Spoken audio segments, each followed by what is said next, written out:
Revelation 1802. A. From the 5th of February 1941. Source of strength. God Denier. Nothing in the world can detach itself from the power that sustains everything.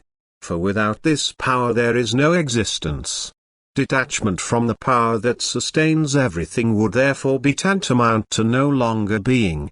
And so everything that exists must bear witness to a power that has no other origin than God Himself. For something must exist where the strength emanates. There must be a source of strength. The name given to the source of strength is the same if it is only acknowledged once. To be able to imagine an entity as a source of strength is only the consequence of acknowledging it. As long as man is deeply aware of a power that sustains the work of creation, he does not deny the eternal deity, for he recognizes that very power as something divine, even though he does not clothe it in a form.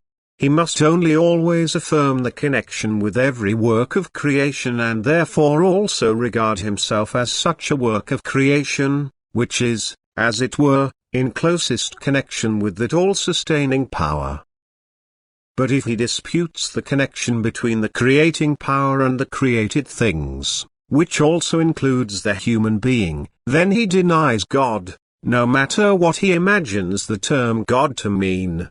For then he presents everything that is in creation as an inherently conditioned event that has just come into being without plan, without meaning and without purpose.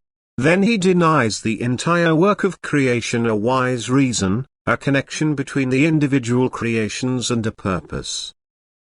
Then he does not recognize any purpose of what he sees, but he sees everything only as a product of a process which is always and constantly repeated, but which cannot be evaluated more deeply, that is, to which neither justification nor purposefulness can be attached.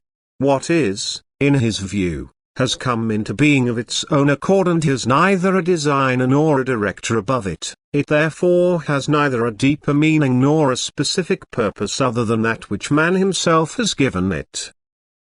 He denies any possibility of a connection between one work of creation and the other, and for him man as such is also only a completely isolated creature, which now, according to its ability, is to integrate itself into the whole of creation and extract the greatest possible advantages from what is around it. And then he gives every work of creation, also the human being, only the short span of time of its existence and is convinced that after this short existence on earth it will again dissolve into nothing and pass away. Such a view is totally erroneous. If the eternal deity, in accordance with this view, were to cover creation with his strength, that is to sever the connection with the works of creation, as man imagines, then suddenly nothing would exist any more, for as soon as the strength which sustains everything is withdrawn from the creature, its existence would end.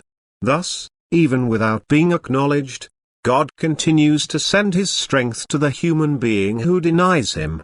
Thus the erroneous opinion has little earthly disadvantage. However, spiritually the disadvantage is inconceivable.